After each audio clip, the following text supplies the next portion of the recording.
Da det var gjort, bestemte han sig for at ordne vasketøjet. Men det var et større arbejde, end han troede. Så han blev meget glad, da hans venner pludselig dukkede op. Hej, Willy-Rap, hvad er det, du laver? Spurgte Sonny. Jeg hjælper min mor. Hun er nemlig forkølet og ligger i sengen.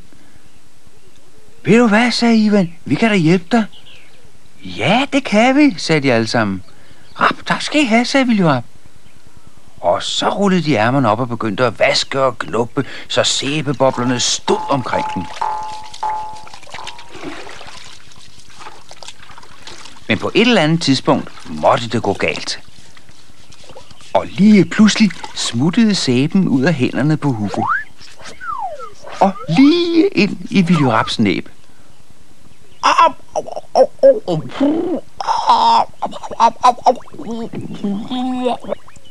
Det så sjovt ud, at de andre ikke kunne lade være med at grine. Sagde Willy-Rap. I kan sagtens grine. Jamen, vi griner da slet ikke, sagde Ivan.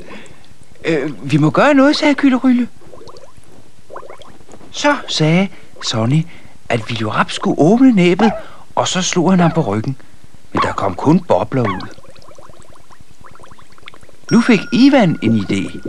De tog alle sammen Willy-Rap i benene, så han fik hovedet nedad, og så rystede de ham op og ned.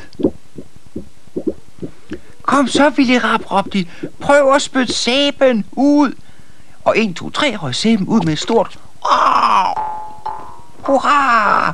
Men i samme øjeblik kom Willy-Raps mor ud i køkkenet. Hvad er du dog, I laver? Hvad gør I med lille Willy-Rap? Skynd jer at slippe ham, børn, og det lige med det samme. Og det gjorde de så. Og Willy-Rap faldt ned i vaskebaljen med et ordentligt plask. Sikke en forvirring, der blev.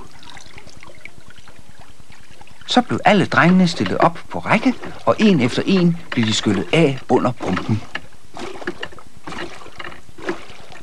Senere, da Willy-Raps mor fandt ud af, at de bare havde ville hjælpe til, kaldte hun dem ind i køkkenet for at give dem noget varmt at drikke og et stort stykke kage hver. Og ved I hvad? Under alt den ballade var Willy-Raps mor blevet rask igen. Og det var jo godt.